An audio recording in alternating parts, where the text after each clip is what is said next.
మమ్మల్ని మిక్కిలిగా ప్రేమించిన మా ప్రియమైన పరలోకపు తండ్రి, మీ ఘనమైన ఉన్నతమైన నామమునకు స్తోత్రములు. మీ మహాకృపను బట్టి తండ్రి మమ్మల్ని సజీవ లెక్కలలో కాపాడి నాయన ఈ దినాన మీ బిడ్డలమైనటువంటి మేమందరం కలిసి తండ్రి మిమ్మల్ని స్తుతించటానికి, మిమ్మల్ని ఘనపరచటానికి, మీ మనసును అర్థం చేసుకోవటానికి, మా జీవితాలను తండ్రి తద్వారా మార్చుకోవడానికి మీరు ఇచ్చినటువంటి గొప్ప సమయమును బట్టి, మీరు ఇచ్చినటువంటి ఈ అవకాశమును బట్టి తండ్రి మీ కృతజ్ఞతలు. మీ బిడ్డలమైన మేము మీ మాటలు ధ్యానించుండగా తండ్రి మీరు మాతో ఉండండి. ఏ మాటలు ఏ ఉద్దేశాలతో మీరు రాయించారో ఆ ఉద్దేశాలను ఎరుగుటకు మా మనోనేత్రాలు వెలిగించండి. చెప్పబోయే వాక్యం మా జీవితాల్లో ఫలం తీసుకురావాలని యేసుక్రీస్తు ప్రభుల వారి అతి పరిశుద్ధ నామమున ఈ ప్రార్థన అడిగి వేడుకుంటున్నాం మా తండ్రి, ఆమేన్. ప్రియమైన దేవుని వారలారా, అందరికీ కూడా యేసుక్రీస్తు నామమున అందరికీ వందనాలు. లూకా సువార్త 14వ అధ్యాయము 25 నుంచి 35 వచనాల వరకు ఈరోజు ధ్యానం చేద్దాం. 25 నుంచి కొన్ని మాటలు జాగ్రత్తగా ధ్యానం చేద్దాం. ప్రియమైన వారు, లూకా సువార్త 14వ అధ్యాయము 25వ వచనం నుంచి, బహుజన సమూహములు ఆయనతో కూడా వెళ్ళుచూ ఉన్నప్పుడు ఆయన వారి తట్టు తిరిగి, ఎవడైనను నా యొద్దకు వచ్చి తన తండ్రిని, తల్లిని, భార్యను, పిల్లలను, అన్నదమ్ములను, అక్క చెల్లెండ్రను, తన ప్రాణమును సహా ద్వేషింపకుంటే వాడు నా శిష్యుడు కానేరడు. మరియు ఎవడైనను తన సిలువను మోసుకొని తన్ను వెంబడింపని ఎడల వాడు నా శిష్యుడు కానేరడు. ఇక్కడ బాగా గమనిస్తే ప్రియమైన దేవుని పిల్లలారా, మనందరం ఎవరమ్మా? మనందరం క్రైస్తవులం. క్రైస్తవులు అంటే అర్థం ఏంటిది? క్రీస్తుని ధరించుకున్నవారు. రెండవది క్రీస్తుని అనుసరించేవారు, క్రీస్తుని వెంబడించేవారు. క్రీస్తుని వెంబడించడం అంటే అర్థం ఏంటిది? వెంబడించడం అంటే ఏంటి? ఆయన ముందు నడుస్తాడు, ఆయన అడుగుజాడల్లో మనం నడవటం. మీరు కనుక యేసుక్రీస్తు యొక్క అడుగుజాడల్లో మనందరం కూడా యేసుక్రీస్తు అడుగుజాడలలోని మనం గనక నడవలేకపోతే మనం ఎప్పటికీ క్రైస్తవులం కానేరము. సంఘంలో కూర్చుంటాం, లోకానుసారంగా క్రైస్తవులం ఏమో కానివ్వండి, దేవుని దృష్టికి ఎప్పుడూ కూడా క్రైస్తవులం కానేరము. క్రైస్తవులు కావాలి అని అంటే ఓకేనా, you must sacrifice few things. మీరు ఖచ్చితంగా కూడా కొన్నింటిని త్యజించాలి, కొన్నింటిని త్యాగం చేయాలి. ఇక్కడ 27వ వచనంలోని ఒక షాకింగ్ స్టేట్మెంట్. యేసు ప్రభులు వారు వాడినటువంటి ప్రతి పదం కూడా సెన్సేషనల్ స్టేట్మెంట్స్. ఆయన వాడారు అని అంటే ఆ పదం వెనక చాలా అర్థం ఉంటుంది. అమ్మా, యేసు ప్రభులు వారు అంటున్నారు 27, ఎవడైనను తన సిలువను మోసుకొని నన్ను వెంబడింపని ఎడల వాడు నా శిష్యుడు. ఈ మాట మొదటి శతాబ్దంలోని తన్ను వెంబడిస్తున్నటువంటి ఆనాటి ప్రజలకు చెబుతున్నటువంటి మాట. ఆనాటి నుంచి ఈనాటి వరకు కూడా ఈ మాట సజీవంగా అలానే ఉంది. అమ్మా, ఆ మాట జాగ్రత్తగా గమనిస్తే అది రోమియులు పరిపాలిస్తున్నటువంటి కాలం. అది యూదులను ఎవరు పరిపాలిస్తున్నారు? ప్రపంచం మొత్తం కూడా ఎవరి గుప్పెట్లో ఉందంటే రోమియుల కాలంలో ఉంది. రోమియుల కాలంలోని సిలువ అనేది కామన్. సిలువ శిక్ష అనేది రోమియులు గనక సిలువ శిక్ష విధించారు అని అంటే అది చాలా భయంకరమైనది, అది మనుషుల్ని చాలా భీతి గొలిపేటటువంటిది. అమ్మా, ఒక వ్యక్తిని సిలువ శిక్షకు గనక రోమన్ సామ్రాజ్యం నిర్ణయించింది అని అంటే అది చాలా దారుణమైనటువంటి పరిస్థితి, అది చాలా భయంకరమైనటువంటి పరిస్థితి. ఎలాగో ఆలోచిద్దాం. ఇక్కడ యేసు ప్రభుల వారిని వెంబడిస్తున్నటువంటి జనం, యేసు ప్రభుల వారి మాటలు చాలా చక్కగా ఉన్నాయి, చాలా అద్భుతంగా ఉన్నాయి, మనకి కూడా చాలా గొప్పగా ఏమంటే ఆదరిస్తాయి. Very good. యేసు ప్రభుల వారు నిత్య జీవం ఇస్తారు అని అంటే ఎవరైనా వెంబడిస్తారు. యేసు ప్రభుల వారు పాప క్షమాపణ చేస్తారు అని అంటే ఖచ్చితంగా పాప క్షమాపణ చేస్తారు. పాప క్షమాపణ కోసం ఆయన దగ్గరికే మనం వెళ్ళాలి. నిత్య జీవం కోసం ఎవరి దగ్గరికి వెళ్ళాలి? ఆయన దగ్గరికే వెళ్ళాలి. పాప విమోచన జరగాలి అని అంటే ఎవరి ప్రాణత్యాగం కావాలి? ఆ మహానుభావుడు చేసిన ప్రాణత్యాగమే కావాలి. ప్రతిదానికి కూడా ఆయన దగ్గరికే పోవాలి. ఆయన లేకుండా మనం క్రైస్తవ జీవితం భూమి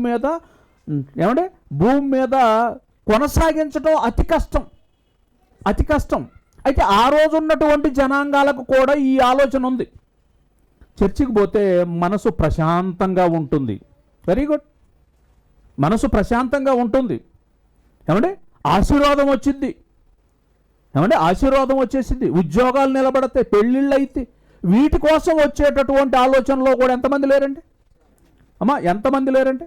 ఎంతమంది లేరు? ఆ రోజులలోని యేసు ప్రభువులు వారిని వెంబడిస్తున్న జనాంగం, అయ్యో చాలా అద్భుతాలు చేస్తారు యేసు ప్రభు, ఆయన అద్భుతాలు చేస్తే మహా గొప్పగా ఉంటుంటాయి. చచ్చిపోయిన వాళ్ళని లేపుతూ ఉన్నారు, రోగులను స్వస్థపరుస్తూ ఉన్నారు, అపవిత్ర ఆత్మలు పట్టిన వారికి విడుదల దయచేస్తూ ఉన్నారు, గొప్ప గొప్ప సంగతులు చెబుతూ ఉన్నారు. వీటన్నిటికీతో పాటుగా రొట్టెలను వాళ్ళు ఫ్రీగా భోజనం పెడుతున్నాడు. ఫ్రీగా ఎంత తింటే అంత, ఎన్ని రొట్టెలు కావాలంటే అన్ని రొట్టెలు, ఎన్ని చేపలు కావాలంటే అన్ని చేపలు ఆయన ఫ్రీగా ఉచితంగా ఇచ్చేస్తున్నాడు. ఆయన ఇలా వెంబడిస్తున్నటువంటి ఈ జనాంగానికి యేసుప్రభుల వారు ఒక షాకింగ్ స్టేట్మెంట్ చెప్పారు. ఏమంటున్నారు? ఎవడైనానో నన్ను వెంబడించాలి అని అనుకుంటే వాడు తన సిలువను ఎత్తుకోవాలి అని అన్నారు. ఏం చేయాలంటమ్మా? డైలీ ఏం చేయాలి మనం? ఈ మాట అర్థం కాక చాలామంది ఏం చేశారంటే సిలువను ఎత్తుకోమన్నారు అని చాలామంది ఆ సిలువ యేసుప్రభుల వారు సిలువలోని మేకులు కొట్టించుకున్నారు అని వీళ్ళు కూడా మేకులు కొట్టించుకోవడం ప్రారంభించారండి. నో, అది కాదు. సిలువ అనేది ఆ రోజు ఉన్నటువంటి ఆ జనాలకి సిలువ గురించి బాగా తెలుసు. ఒక వ్యక్తికి గనక మరణశిక్ష, ఆ మరణశిక్ష సిలువ, ఆ సిలువ ద్వారా గనక ఏదైనా సరే ఒక వ్యక్తిని చంపడానికి గనక రోమన్ చక్రవర్తులు, రోమన్ గవర్నమెంట్ గనక నిర్ణయించారు అని అంటే ఆ వ్యక్తి భయంకరమైనటువంటి వేదన, ఒక తిరుగుబాటు చేసేటటువంటి వ్యక్తి కానివ్వండి, ఒక భయంకరమైనటువంటి నేరస్తుడిని మాత్రమే సిలువ శిక్షకు ఏమండి అతన్ని ఇవ్వటం అనేది జరుగుతుంది. ఒక్కసారి గనక సిలువ శిక్షకు అప్పచెప్పారా, ఒక్కసారి గనక ఓకేనా, ఇతడు మరణానికి యోగ్యుడు, ఈ ప్రభుత్వానికి వ్యతిరేకంగా ఇతను చేసినటువంటి ఈ పనులను బట్టి ఇతన్ని మరణశిక్ష విధిస్తున్నాము, ఆ మరణశిక్ష సిలువ అని అన్నారనుకోండి, ఏమండి దాంట్లో రెండు రకాలైనటువంటి ఉంటాయి, legal death and physical death అని ఉంటుంది. ఏంటిదేమా? లీగల్ డెత్, చట్టపరంగా ఇతడు చనిపోవడానికి అర్హుడు, ఇతడు చట్టపరంగా చనిపోవడానికి యోగ్యుడు, ఇతను చంపేయవచ్చు. ఒక్కసారి కనుక డిక్లేర్ చేస్తే అతని వెనకున్న కుటుంబాన్ని కూడా ఎవరికి వ్యతిరేకంగా? చక్రవర్తికి తిరుగుబాటు చేసినటువంటి కుటుంబంగా వారిని కూడా డిక్లేర్ చేస్తారు. అవసరం అనుకుంటే వాళ్ళ మొత్తాన్ని, తిరుగుబాటు చేసినటువంటి అందరిని సమూలంగా నాశనం చేసేస్తారు. ఆ సమూలంగా నాశనం చేయటం కూడా ఒక కత్తి తీసుకొని ఒక్కసారి టక్కుని నరికేసి పారేయటం కాదు, లేకపోతే ఒక విషం దాగించేసేసి కాసేపు గిజగిజ కొట్టుకొని చనిపోవటం కాదు. భయంకరమైనటువంటిది. ఏమంటే ఇక్కడ సంఘంలో ఉన్నటువంటి మనందరికీ బాగా అర్థం కావాలి సిలువనంటే. యేసు ప్రభువుల వారి సిలువ శిక్షలోని ఆయన ఏదైతే అనుభవించబోతున్నారో ఆ సిలువను ఆయన అనుభవించడానికి ముందు మనకు ప్రకటించారు. ఆయన అనుభవించి నాయన నన్ను వెంబడించాలి అని అంటే కేవలం ఆశీర్వాదాలే కాదు, ఇదిగో ఇలాంటి అవమానాలకు కూడా నువ్వు సిద్ధపడి ఉండు, కానీ నేను నీతో ఉంటాను. ఇది నేను ఏమంటే నేను అనుభవించకుండా నేను నీకు చెప్పటం లేదు, నేను అనుభవించిన తర్వాత మీకు కూడా మీరు నన్ను వెంబడించండి అని అంటున్నారు. నేను మిమ్మల్ని ఒంటరిగా వదలను, నేను మిమ్మల్ని అనాథలుగా వదలను, నేను మీకు తోడుగా ఉంటాను, మీకు తోడుగా ఉంటాను, మీరు ఎలా తట్టుకోవాలో కూడా చేస్తాను, అన్ని రకాలుగా కూడా. యేసు ప్రభువులు వారు ఈ మాట చెప్పేటప్పటికీ వాళ్ళ గుండెలన్నీ కూడా ఒక్కసారిగా ఏమైపోయినాయి? అదేంది ఈయన వెంబడిస్తే చాలా ప్రశాంతత వచ్చింది అని అనుకుంటే ఏనేంది ఇలాగా అన్నటువంటి షాకింగ్ అండి. సిలువ శిక్షలోని మొట్టమొదటిది అవమానం అండి. ఏమండి భయంకరంగా ఒక ఆడ అనే లేకుండా, ఒక మగ అనే తేడా లేకుండా, వాళ్ళ వయసుకు సంబంధం లేకుండా పూర్తిగా బట్టలోడ తీసేసేసి రోడ్డు మీద అలా నిలబెడితే ఎంత దారుణమైనటువంటి అవమానం ఆలోచించండి ప్రియమైన దేవుని పిల్లలు. ఎంత దారుణమైనటువంటి అవమానం అంటే సిలువానంలోనే భయంకరమైనటువంటి అవమానం. ఒక ఆడబిడ్డ లేకపోతే ఒక మగబిడ్డ అనే తేడా లేదు వాళ్ళకి. సిలువకు కనుక అప్పచెప్పారు అని అంటే ఏమంటే సిలువలో ఏముంటుందమ్మా? ఒకటి నిలువుగా ఉంటుంది, ఒకటి అడ్డుగా ఉంటుంది. అడ్డుగా ఉన్నటువంటి దీన్ని పెట్టబలం అని అంటుంటారు. ఆ అడ్డుగా ఉన్నటువంటి ఆ బరువైనటువంటి మ్రాన్ను భుజం మీద వేస్తారు. భుజం మీద వేసిన తర్వాత జనం మధ్యలోని వీధులలోనికి తీసుకొని పోతూ ఉంటే అక్కడ ఎవరికి జాలి అనేది ఉండదు. ఎవడైనా సరే అతన్ని దూషించవచ్చు, కొట్టొచ్చు, ఉయ్యొచ్చు, అవమానించవచ్చు, ఏన్నైనా చేయొచ్చు, పూర్తి నగ్నంగా చేసేస్తారు. యేసు ప్రభువుల వారిని నీ కోసం నా కోసం అలాగనే చేశారు. మనలో చాలా మందికి తెలియనటువంటిది. అలానే చేశారు, అలా చేశారు. ఆయన అన్ని అవమానాలు అన్నీ కూడా భరించేశాడు. భయంకరమైనటువంటి శిక్ష. ఎవరైనా సరే మనం జనరల్గా కనుక చచ్చిపోతే మనం ఏమనుకుంటాం చెప్పండి? చచ్చిపోయిన తర్వాత ఈ శవాన్ని అనాథ శవం లాగా కనుక పడేయకుండా కొన్ని దీనికి ఒక గౌరవంగా దీన్ని కనుక సాగనంపితే అన్నటువంటి ఆలోచన సమాజంలో ప్రతి ఒక్కరికి ఉంటుంది. ఉంటుందా ఉండదమ్మా? ఏమా మున్సిపాలిటీ వాళ్ళు వచ్చి లేపేసిన దాకా కూడా ఎవరో ఈరోజు అలాంటి అవమానకరమైనటువంటి దిక్కుమాలినటువంటి ముగింపు కోరుకుంటారు చెప్పండి?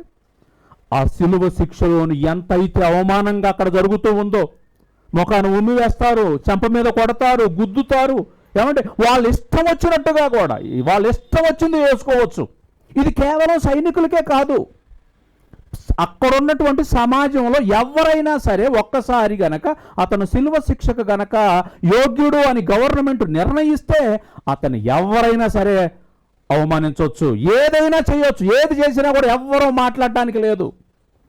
ఇవన్నీ ఒక పక్కనుంటే మరొక పక్క భయంకరమైనటువంటి అవమానాలు, ఒక పక్క భయంకరమైనటువంటి గాయాలండి. నడినెత్తి నుంచి అరికాలు వరకు కూడా ఎవరు ఎలా కొడుతున్నారో తెలియదు. వాళ్ళ దగ్గర ఉన్నటువంటి ఆ కొరడ మామూలు కొరడ కాదు ప్రియమైన వారలారా. ఆ కొరడ అనేది ఒక లెదర్తో చేసినటువంటి కొరడ.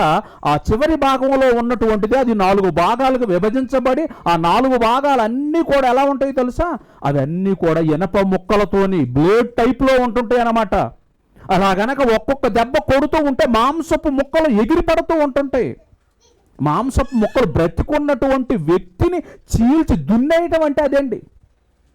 మాంసపు ముక్కలు కొడుతూ ఉంటే 30 దెబ్బలు కొట్టేసరికి చచ్చిపోతారు చాలామంది.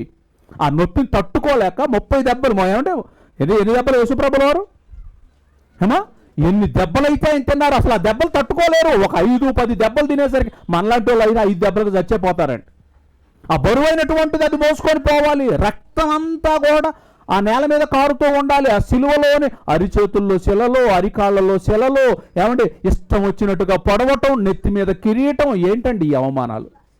ఇవన్నీ ఒక పక్క ఉంటే అలా చచ్చిపోతాడా మరి? అలా అని చచ్చిపోతాడా? వెంటనే చచ్చిపోడు. అలా అని చచ్చిపోడు, వెంటనే చచ్చిపోడు. చచ్చిపోవాలి అని అంటే చాలా టైం పట్టింది. ఒక్కొక్క వ్యక్తికి 3 రోజులకు చచ్చిపోతారు, ఒక వ్యక్తి 4 రోజులు చచ్చిపోతారు, ఒక వ్యక్తి వారం తర్వాత కూడా చచ్చిపోతారు. అలా చచ్చిపోతూ ఉన్నటువంటి అతను నిలువు టెంటలో అలా ఎండిపోతూ ఉండాలి.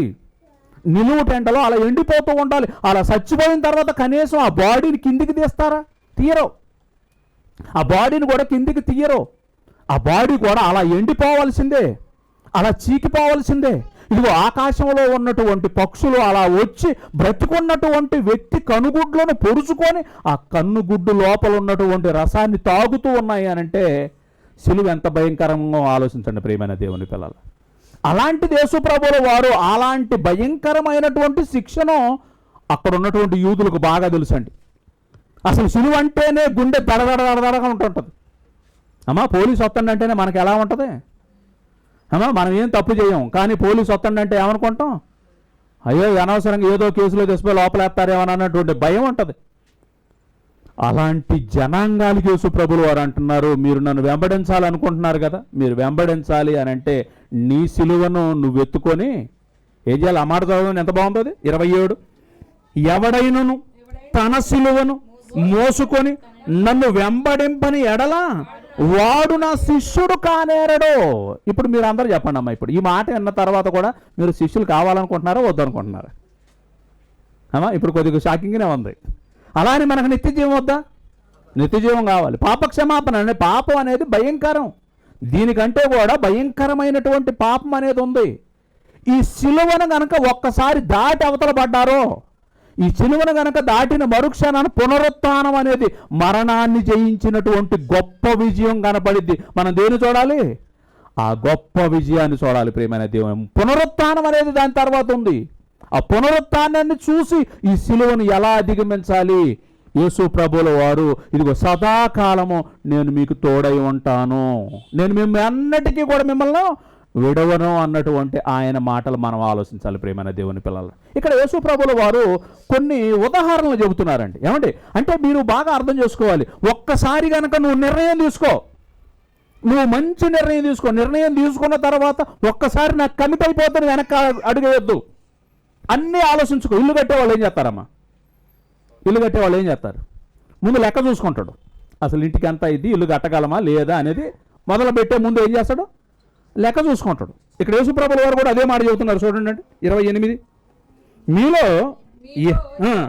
ఎవడైనానో ఒక గోపురము కట్టింపగోరిన ఎడల దానిని కొనసాగించుటకు కావలసినది తన యొద్ద ఉన్నదో లేదో అని కూర్చుండి తగులుబడి మొదట లెక్క చూసుకోగలడా? చూసుకుంటాడు కదా.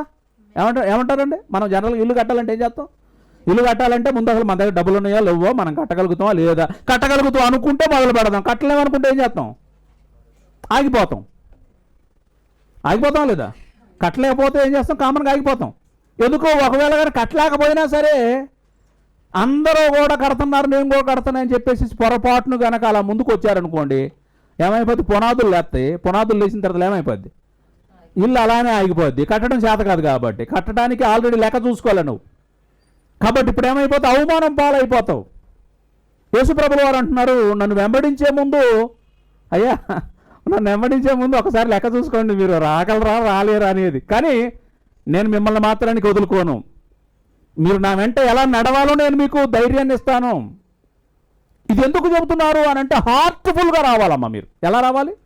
హార్ట్ఫుల్గా. అయ్యో నేను ఇది అనుకోలేదుగా ప్రభు, నాకేంది అవమానం అని అనుకోవద్దు. ఆయన ముందే చెబుతున్నారు. అక్కడ ఉన్నటువంటి శిష్యులని యేసు ప్రభువుల వారు ఏమంటే ఆశీర్వాదాలు, స్వస్థతలు దయచేసి ఇక్కడ కూడా జనంలో బాగా పేరు తెచ్చుకోవడానికి కాదు, ఒక్కొక్కరిని కూడా యేసు ప్రభువుల వారు ఎలాగైతే తన ప్రాణాలను బలిగా పెట్టి ప్రపంచానికి రక్షణను అందించారో ఆ రక్షణ సువార్తను అనేకులకు అందజేయటం కోసం వీళ్ళు కూడా ప్రాణం పెట్టడానికి పిలుచుకున్నాడండి. వాళ్ళందరూ కూడా అర్థమైపోయిన తర్వాత, ఇది పెట్టినా పర్వాలేదు కదా ప్రభా, మాకు నిత్యజీవం ఉంది, ఇది పెడితేనే కదా ఆ నిత్యజీవం ఇంకా గొప్పగా ఉంటుంది మాకు. ఇది పెట్టినమనుకోండి, మీ దగ్గర మాకు ఒక ఏమంటే సింహాసనం అనేది ఒకటి ఉంది, ఒక కిరీటం అనేది ఒకటి ఉంది. ఆ కిరీటం దక్కాలి అని అంటే ఇదెంత అయ్యా, దీన్ని లెక్క చేయమయ్యా మేము. యేసుప్రభుల వారిని నమ్మినటువంటి పేతురు యేసుప్రభు అర్థం కాక మునుపు, ప్రభువా నీకోసం ప్రాణం పెడతా, ప్రభువా నీకోసం ప్రాణం పెడతా, ఎవరు వదిలిపెట్టినా సరే నేను మాత్రం అస్సలు వదలనయ్యో. పేతురు, ఈ రాత్రి కోడి కుయ్యకు మునుపు నువ్వేం చేస్తావు? నన్ను ఎరుగనని అబద్ధం. ముందు చెప్పినా కూడా లేదు ప్రభు అలా మాత్రం అనొద్దు, ఎవరైనా సరే మిమ్మల్ని విడిచిపెడతారేమో కానీ నేను మాత్రం అస్సలు విడిచిపెట్టను అన్నటువంటి పేతురు యేసు ప్రభుల వారిని పట్టుకున్న మరుక్షణాన్ని ఏమైపోయాడు? పారిపోయాడండి. అర్థం కాలే యేసు ప్రభుల వారు. పరిశుద్ధాత్ముడు తనలోనికి ఇంకా అప్పటికి రాలేదు. మారు మనస్సు అంటే ఏంటో అతనికి తెలియదు. ఇవన్నీ లేనప్పుడు యేసు ప్రభువుని విడిచిపెట్టాడు. ఏ క్షణానైతే మారు మనసు పొందాడో, పరిశుద్ధాత్మను పొందుకున్నాడో, ఒక గట్టి తీర్మానం తీసుకున్నాడు. నా బ్రతుకైనా నా చావైనా ఎవరి కోసం? యేసు ప్రభుల కోసమే. రోమన్ చక్రవర్తులు రోమ్ దగ్గర వేసపోయారు. పౌలు గారిని, పేతురు గారిని ఇద్దరిని దేశకపోయి ఇద్దరిని కూడా ఒకే క్షణాన చంపడానికి సిద్ధమైపోతే, సిలువేయటానికి ఏమో పేతురు రోమన్ సిటిజన్షిప్ లేదు, రోమన్ గవర్నమెంట్లోనే అతనికి పౌరసత్వం లేదు కాబట్టి సిలువ శిక్షకు అతన్ని ఇచ్చేశారు. రోమీయుడు కాబట్టి, పౌలు గారు రోమీయుడు కాబట్టి ఇతనికి ఏ శిక్ష అయినా సరే తను కోరుకున్న విధంగా ఇస్తారు. నా తల నరికేసేయండి అనేమో ఆయన చెప్పాడు. ఒకే రోజున చచ్చిపోయారు ఇద్దరు, ఒకే రోజున చచ్చిపోయారు ఇద్దరు కూడా. నా తలను నరికేసేసేయండి, ఇదిగో నన్ను సిలువేస్తున్నారు కదా, నా ప్రభువుని ఇలా సిలువేసేశారు, నేను యోగ్యుడను కాదు, నన్ను తిరగలగా వేసేసేయండి. అబ్బా, ఇంకా భయంకరమైనటువంటి.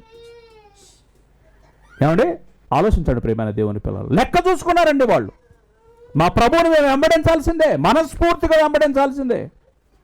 ఇక్కడ కష్టాలు రావచ్చు, నష్టాలు రావచ్చు, ఇబ్బందులు రావచ్చు, ఇరుకులు రావచ్చు, అనారోగ్యం రావచ్చు, ఉద్యోగం ఉండొచ్చు పోవచ్చు, ఏది ఉన్నా ఏది లేకపోయినా సరే నాకు మాత్రం ఆయనే పాప క్షమాపణ ఇచ్చేటటువంటి ఒకే ఒక్క నాథుడు ఆయనే. నాకు పాప విమోచన ఆయనలోనే, నాకు దేవునితో సమాధానం ఆయనతోనే, నాకు నిత్య జీవం ఆయనతోనే. ఇన్నున్న తర్వాత నేను ఆయన్ని వెంబడించకపోవటం ఏంటి? వెంబడించాలా లేదనేది నువ్వు నిర్ణయించుకో. ఒక్కసారి వెంబడించటం ప్రారంభిస్తే ఇంకెప్పుడు వెనకడుగు వేయొద్దమ్మా, ఎప్పుడు వెనకడుగు వేయొద్దు. అందుకోసం యేసు ప్రభుల వారు ఇంత ఏమంటే నిజమైనటువంటి మాటలు చెబుతున్నారండి. హార్ట్ఫుల్గా వచ్చేవాళ్ళు వస్తారు, వెనకడికి వేసేవాళ్ళు వేస్తామన్నట్టుంటారు. నీకు నిత్య జీవం కావాలా? నీకు పరలోకంలో దేవుని సన్నిధిలో నువ్వు బ్రతకాలనుకుంటున్నావా? ఈ భూమి మీద ప్రాణాన్ని నువ్వు దాని గురించి నువ్వు గనక భయపడితే యేసు ప్రభువును నువ్వు వెంబడించలేవండి. అలా అని నిన్ను అందరూ చంపేస్తారు, అవమాన పాలు చేస్తారు, ముఖాన ఉమ్మి వేస్తారు. ఇదిగో వాళ్ళని కాల్ చేశారు కాబట్టి మమ్మల్ని కూడా కాల్ చేస్తారు, ఇతను నరికారు కాబట్టి అలా ఏమీ లేదు. కానీ నీ జీవితంలో మాత్రానికి ఒక మంచి నిర్ణయాన్ని తీసుకోవాలి. నీ సిలువను నువ్వు ఎత్తుకొని బయలుదేరాలి. ఆ సిలువ ఏదో ఈరోజు మనం ఇంకా లోతుగా జాగ్రత్తగా గమనిద్దండి. ఒక గోపురం కట్టేవాడు లెక్క చూసుకుంటాడు, కట్టగలనా లేదా అనేది. ప్రభువును వెంబడించాలి అని అనుకుంటామా? అన్నీ ఆలోచించుకొని ఒక గట్టి తీర్మానం తీసుకొని ప్రభువా ఇదిగయ్యా నా సమ్మతి నేను తెలియజేస్తున్నాను, 100% నేను వెంబడించాలని అనుకుంటున్నాను. ఒకసారి కనుక వెంబడిస్తే ఆయన నిన్ను ఒంటరిగా వదిలిపెట్టడండి. ఏ అవమానంలోనైనా సరే నీతో పాటు ఎవరుంటారో తెలుసా? యేసు ప్రభువుల వారు అక్కడే ఉంటారు. ప్రియమైన దేవుని పిల్లల, ఇంకొక మాట ఏమంటున్నారు చూడండి, ఇంకొక మాట ఏమంటున్నారు? 31వ వచనం. మరియు ఏ రాజైనా మరి ఒక రాజుతో యుద్ధము చేయబోనప్పుడు తన మీదికి 20,000 మందితో వచ్చువానికి 10,000 మందితో ఎదిరింప శక్తి తనకు కలదో లేదో అని కూర్చుండి మొదట ఆలోచించుకుంటాడు. శత్రువు అక్కడ వచ్చేసరికి ఆ రాజు దగ్గర 20,000 మంది సైన్యం ఉన్నారంట, నా దగ్గర 10,000 మంది ఉన్నారు. నేను నిజంగా పోరాడే శక్తి నా దగ్గర ఉందా లేదా అని ఏం చేస్తాడు? ఇతను ముందే ప్లాన్ చేసుకుంటాడు కదండి. ప్లాన్ చేసుకుంటాడు. తర్వాత ఏం చేస్తాడు? మనం పోరాడగలము అని అనుకుంటే పోరాటం మొదలు పెడతాడు. పోరాటం కనుక మనం చేయలేము అని అనిపిస్తే ఏం చేస్తాడు? నువ్వు యేసు ప్రభువుని వెంబడించాలి అని అనుకుంటే మాత్రానికి గట్టి తీర్మానం చేసుకో అని ఇక్కడ ఒక దారుణమైనటువంటి మాట చెబుతున్నారండి. 33వ వచనం. ఆ ప్రకారమే మీలో తనకు కలిగినది అంతయు విడిచిపెట్టని వాడు నా శిష్యుడు కానేరడు. ఇది ఇంకా దారుణమైనటువంటి షాకింగ్ స్టేట్మెంట్. ఏం ప్రభు మొత్తం వదిలేమంటాం అని చెప్పేసి అనుకోవద్దు, ఓకేనా? ఏ వదిలేమంటున్నారో మనం బాగా ఆలోచిద్దాం. ప్రేమ మన జీవితాల్లో మానవుడు అని అంటే ఏముందమ్మా? శరీరం ఆత్మ 2 ఉన్నాయి అని అనుకుంది అమ్మా. మానవుని శరీరంలో ఏమున్నాయి? శరీరము ఆత్మ అనేది. ఈ శరీరంలోని దేవునితో నువ్వు నిలబడాలా నిలబడకూడదు అనేది ఏమంటే యేసు ప్రభువుల వారు మనకి కేవలం రక్షకుడే కాదు కానీ మనకి ప్రభువు కూడా, అవునా కదా? మరలా చెప్పండి అందరూ. యేసు ప్రభువుల వారు మనకి రక్షకుడే కాదు కానీ రక్షకుడు, మనకు పాప క్షమాపణ ఇచ్చేది ఆయనే. ఈ ప్రపంచానికి పాప క్షమాపణ ఇవ్వగలిగినటువంటి ఏకైక నాథుడు ఎవరు? యేసుక్రీస్తు ప్రభువుల వారు. ఇక్కడ ఉన్నటువంటి విశ్వాసాలు ఏవి కూడా అమ్మా మీ విశ్వాసాల్లో ఉంటున్నారు కానీ ఒక్కసారి ఆలోచించండి ప్రాక్టికల్గా, అది సాధ్యమవుతుందా? సాధ్యం కాదా? ప్రపంచానికి పాప క్షమాపణ యేసుక్రీస్తులోనే ఉంది. యేసుక్రీస్తులో ఉన్నటువంటి ఈ పాప క్షమాపణ మన జీవితంలోనికి వచ్చిన తర్వాత ప్రభువును సొంతం చేసుకుంటే ఆయన యేసయ్య మనకి, ఆయన ఒక క్రీస్తు మనకొక రక్షకుడు మనకి. ఒకటి. రెండోది, మనం ఇంతకుముందు చెప్పాం కదా, నికోదేము అనేటటువంటి వ్యక్తి ఎవరి దగ్గరకు వచ్చారు? యేసు ప్రభువుల వారి దగ్గరకు వచ్చేసారు. యేసు ప్రభువుల వారి దగ్గరకు వచ్చి, బోధకుడా నువ్వు ఖచ్చితంగా కూడా నీ మాటల్లో నీ అద్భుతాలన్నీ చూస్తూ ఉంటుంటే నాకు ఒక సంగతి అర్థమైపోయింది, నువ్వు దేవుని యొద్ద నుండి వచ్చినటువంటి గొప్పవాడు అన్న సంగతి అర్థమైపోయింది. ఈ నికోదేము ఎవరు? ఒక పరిసయుడు, ఒక యూదుడు, ఒక అధికారి, ఒక ధర్మశాస్త్ర బోధకుడు. ఇలాంటోడు వచ్చేసి వీళ్ళకున్నటువంటి ఆచారం ఏంటది? రోజుకు 2 గంటల ప్రార్థన, వారానికి 2 రోజులు ఉపవాసం, దశమ భాగం, ప్రతి విషయంలో దశమ భాగం అన్నీ ఇస్తూ ఉంటుంటారు. అలాంటోడు చెదురు కూర్చోంగులో యేసుప్రభుల వారు ఏమన్నారు? హృదయాన్ని కిందికి మీదికి స్కాన్ చేసేసి, నీకోదేమో నువ్వు ధర్మశాస్త్ర బోధకుడు అనుకుంటున్నావేమో, నువ్వు యూదులలో గొప్పవాడివి అనుకుంటున్నావేమో, నీ మతాచారాలలోను నువ్వు చాలా గొప్పవాడివి పెద్దవాడివి అని అనుకుంటున్నావేమో, నువ్వు కల్పించుకున్నటువంటి ఈ ఆచారాల చొప్పున నువ్వు కల్పించుకున్నటువంటి ఈ మతంలోని నువ్వు ఆల్రెడీ కూడా గొప్పవాడివి, ప్రజలందరూ కూడా నీకు సర్టిఫికెట్ ఇచ్చేసాడు, అంత గొప్ప విశ్వాసి లేడు అని. కానీ నిన్ను స్కానింగ్ చేస్తే నీ రిపోర్ట్ ఏంటో తెలుసా? నువ్వు ఇంకా కొత్తగా జన్మించలేదయ్యా, నువ్వు కొత్తగా జన్మించలేదు. నన్ను వ్యక్తిగతంగా నాతో నీకు సంబంధం లేదు, నన్ను వ్యక్తిగతంగా నీ జీవితంలోనికి నువ్వు ఆహ్వానించలేదు. నన్ను ఒక రక్షకుడిగా నువ్వు ఆహ్వానించాలి, నన్ను ప్రభువుగా నువ్వు వ్యక్తిగతంగా స్వీకరించాలి. ప్రభు అంటే ఏంటమ్మా? ప్రభు అంటే లార్డ్. లార్డ్ అంటే అర్థం ఏంటిది? ఏలేవాడు అని అర్థం. ఏలేవాడు, పరిపాలించేవాడు. మనల్ని ఎవరు పరిపాలిస్తున్నారు? మనల్ని పరిపాలిస్తే ఈరోజు 3 విషయాలలోని యేసు ప్రభు నీ జీవితానికి, యేసయ్య నీ జీవితానికి ప్రభువా కాదా? నీ జీవితం ఆయనకు అనుకూలంగా ఉందా లేదా? ఇక్కడ నిలబడినటువంటి నాకు కూడా ఏమంటే నేను కూడా చాలా మార్చుకోవాలి. నేను ఇంకా కూడా చాలా కూడా ఆయన నా జీవితంలోనికి ప్రభువుగా సంపూర్ణంగా అంగీకరించడం కోసం నేను కూడా ఇంకా నేర్చుకుంటూనే ఉన్నాను ప్రభు పాదాల దగ్గర నుంచి. మనందరం కూడా అందరం పాపాత్ములమే, దేవుడిచ్చేటటువంటి మహిమను పోగొట్టుకున్నటువంటి వారమే. మనందరం కూడా దేవుని తీర్పుకు యోగ్యులమే, దేవుడిచ్చేటటువంటి శిక్షకు అర్హులమే. ఎవ్వరూ కూడా ఏమంటే పాపాన్ని జయించడం మన వల్ల ఎవరి వల్ల కాదు. పాపాన్ని జయించాలి అని అంటే మనం ఖచ్చితంగా ప్రభు పాదాల దగ్గరికి పోవాల్సిందే. ఆయన సహాయంతోనే నీ జీవితంలో మారు మనసైన, ఆయన సహాయంతోనే నీ జీవితంలో విశ్వాసమైన, ఆయన సహాయంతోనే నీ జీవితంలోని క్రైస్తవ యొక్క ఏమంటే వ్యక్తిగత జీవితం కొనసాగించగలుగుతారు. కాబట్టి ఇప్పుడు ఆయన అడిగేది ఏంటో తెలుసా? అమ్మా, నీకున్న సమస్తాన్ని విడిచిపెట్టి నన్ను వెంబడించాలి. You must give the first priority to me. నాకు మాత్రమే మొట్టమొదటి ప్రాధాన్యత నీ జీవితంలో ఇవ్వాలి. నీ జీవితంలో ఇస్తే అప్పుడు నేను నీకు ప్రభువుగా ఉంటాను. అప్పుడు నీ జీవితాన్ని ఏలడానికి నీ ఇష్టంతో నువ్వు నిర్ణయించుకోముందే నీకు అన్ని రకాలుగా సహాయం చేయడానికి నేనున్నాను. ఏమండి, నేను అన్ని రకాలుగా సహాయం చేయడానికి ఇష్టంగా ఉన్నాను. కాబట్టి నువ్వు అన్నీ కూడా విడిచిపెట్టేసేసి నన్ను వెంబడించాలి అని అనుకుంటే సమస్తాన్ని కూడా నువ్వేం చేయాలి? ఆయన పాదాల దగ్గర పెట్టాలి. ప్రియమైన వారలా, మొట్టమొదటిది మన శరీరం అండి. అంటే మానవ జీవితంలో 3 ప్రధానమైనటువంటివి ఉంటాయి. అవి దేవునితో ఉండాలో దేవుని నుంచి విడగొట్టాలో చెప్పేటటువంటిది. ఇందులోని మొదటిది బాడీ, రెండోది మైండ్, మూడోది హార్ట్. చెప్పండి అందరూ. మొదటిది బాడీ, రెండోది మైండ్, మూడోది హార్ట్. మొదటిది బాడీ అంటే శరీరం. అవ్వమ్మకి ఆదాము గారికి కూడా శరీరం ఉందా లేదా? ఆదాము గారికి అవ్వమ్మ గారికి కూడా శరీరం, మొట్టమొదటి శరీరం. ఆ శరీరం ఎవరిచ్చారు? నీకిచ్చిన శరీరం ఎవరిచ్చారు? నీ కళ్ళు ఎవరివి? నీ చేతులు ఎవరివి? నీ కాళ్ళు ఎవరివి? నీ శరీరంలో ఉన్న సమస్తము, ప్రతి అవయవము ఆయన ఇచ్చింది. ఇది మర్చిపోవద్దు, ఆయన ఇచ్చింది. కాబట్టి నీ శరీరాన్ని దేవునికి ఇవ్వాలి. మొదటిది ఎలా ఇవ్వాలి? ఆదాము అవ్వలకు శరీరాన్ని ఇస్తే అవ్వమ్మ గారికి ఏమనిపించిందో తెలుసా? అమ్మా, ఈ పండు తిను దినమన నువ్వు నిశ్చయముగా సత్యదవో, దీని జోలికి పోవద్దు అని అంటే ఆమెకి ఏమనిపించింది? ఆ పండును చూసిన మరుక్షణం ఆదికాండము 3వ అధ్యాయం, ఆదికాండము 3వ అధ్యాయము 6వ వచనం, స్త్రీ ఆ వృక్షము ఆహారమునకు మంచిది అన్నట. అబ్బా, ఏమంటే అంటే దేవుడిచ్చిన ఏ చెట్టు కూడా ఒక మంచిగా కనపడలే. అంటే ఆహారానికి ఏం కనపడిందంట?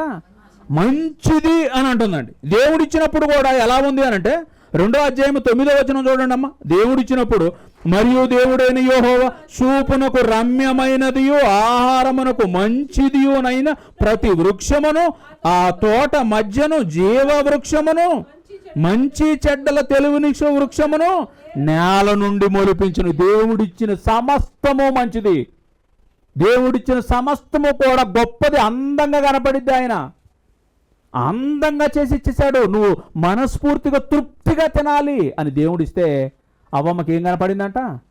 ఈ పండు, ఏ పండు అయితే దేవుడు తినొద్దన్నాడో ఆ పండు తన కన్నులకు, ఏమంటే ఆ మాట చూడండి, ఆహారమునకు మంచిది. శరీరంలో ఆశ పుట్టింది.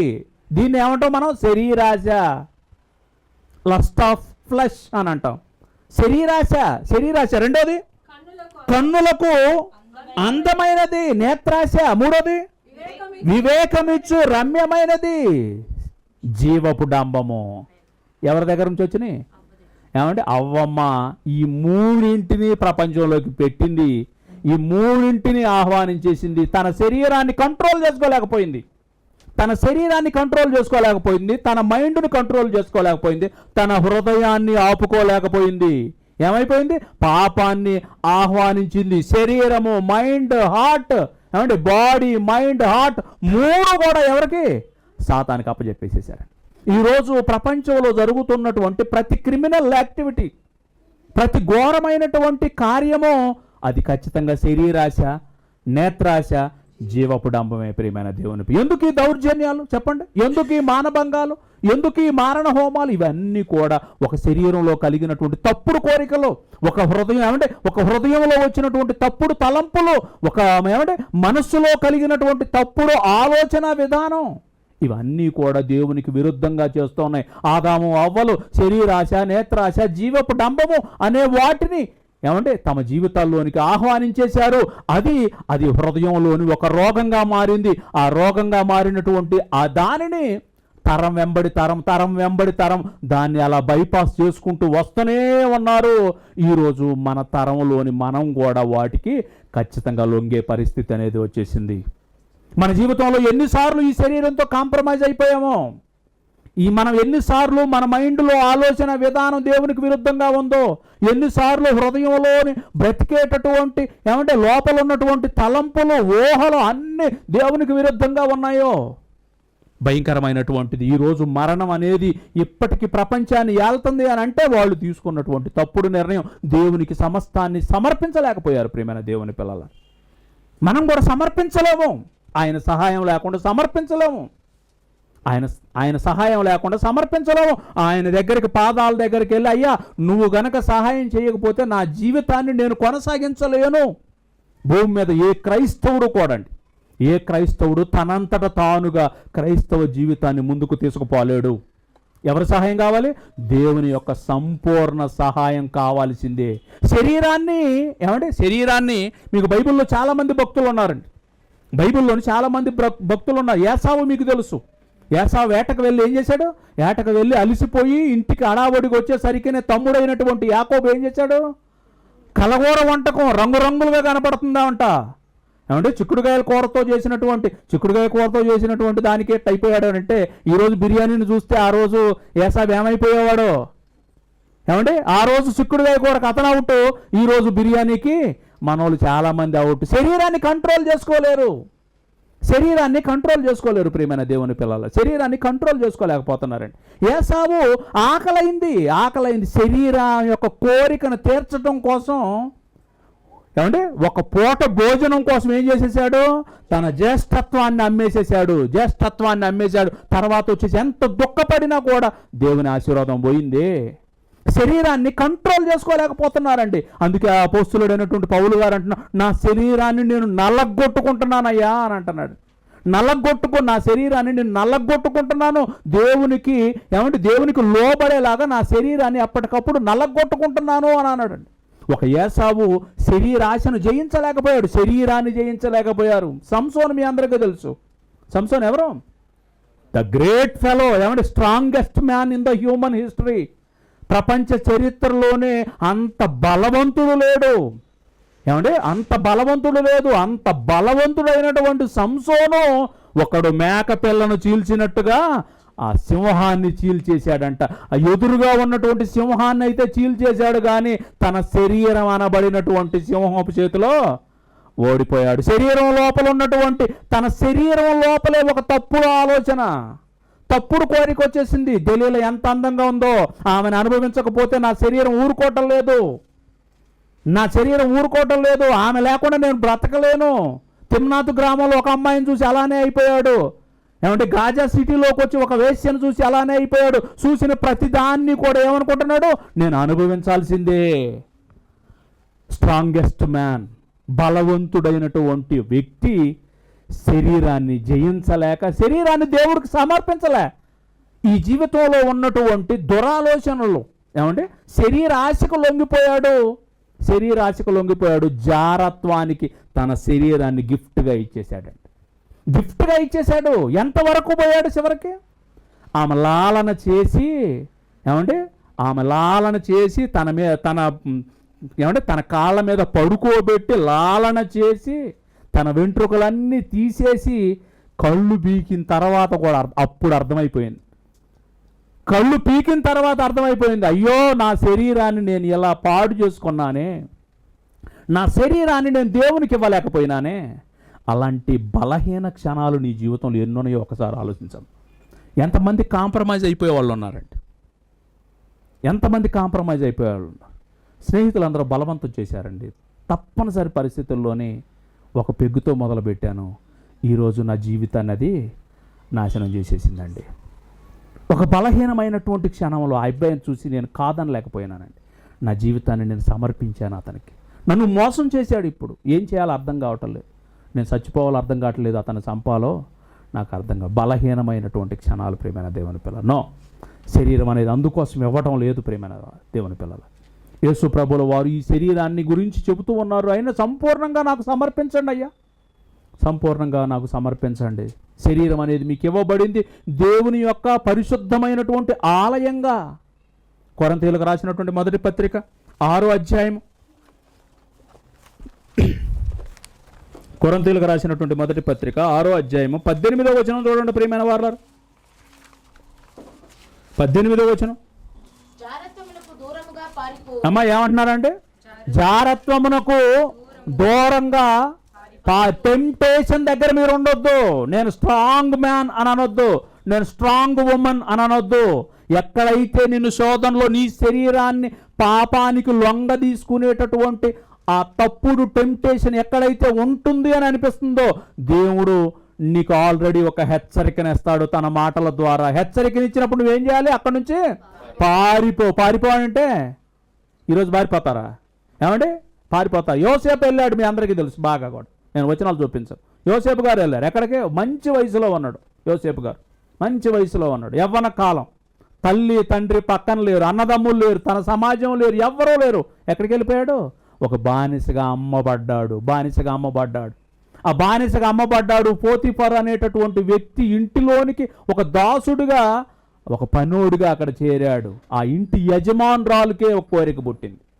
యజమానురాలే అంటుంది, నా యజమానుడు లేడు ఇప్పుడు, నువ్వు నాతో వచ్చి శయనించు.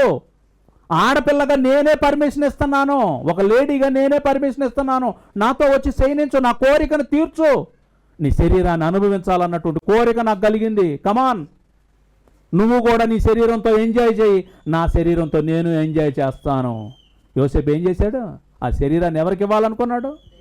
ఏమండి, బ్రతకాలనుకున్నవాడు ఒంటరిగా ఉన్న బ్రతుకుతాడు, పాడైపోవాలనుకున్నాడు దేవుడి సహాయం లేకుండా ఎవడో కూడా బ్రతకలేడు.